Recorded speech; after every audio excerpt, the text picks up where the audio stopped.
Viral porn star যুগলকে আটকের পর একের পর এক বিপত্তি ঘটেই যাচ্ছে। আটকের নিউজের পর সেই যুগলের ভিডিও হন্যে হয়ে খুঁজছেন নেটিজেনরা। এর ফলে নাদিয়া কিওয়ার্ডটি সার্চ লিস্টে টপে চলে এসেছে গুগল ও ফেসবুকে।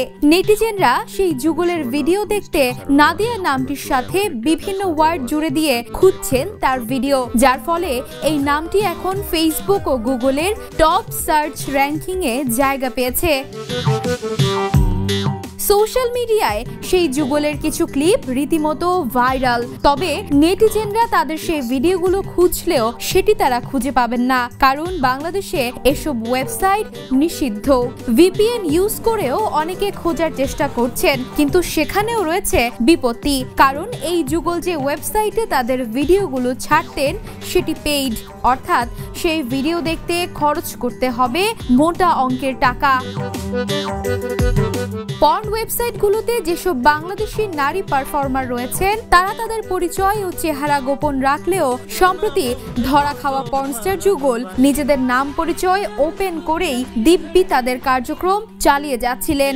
বাংলাদেশের পর্নোগ্রাফি নিয়ন্ত্রণ আইন 2012 অনুযায়ী পর্নোগ্রাফি উৎপাদন ও বিতরণ একটি ফৌজদারি অপরাধ। এই যুগল শুধু নিজেরাই অপরাধী করছে না, বরং অন্যদেরও এই পথে যুক্ত হতে উৎসাহিত করছেন, যার মাধ্যমে বাংলাদেশে বসে পর্ন ভিডিও বানানো এবং প্রচারের একটি নেটওয়ার্ক গড়ে উঠেছে।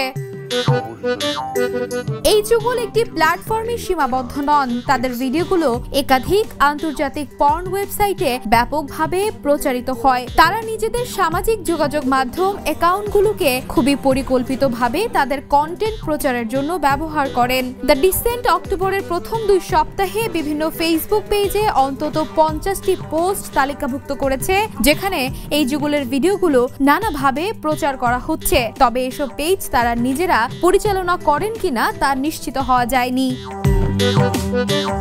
বিশ্লেষকরা বলছেন এই যুগল সমাজের জন্য হুমকি। কৌতূহলবশত নেটিজেনরা তাদের ভিডিও খুঁজছেন, কিন্তু এটি নিজের জীবনের জন্য হতে পারে হানিকারক, তাই তাদের বিষয়টি এড়িয়ে যাওয়া ও এ থেকে শিক্ষা নেয়ার আহ্বান রইল।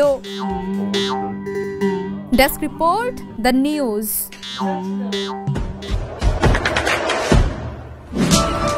দেশে দেশে সবার সাথে, দ্য নিউজ।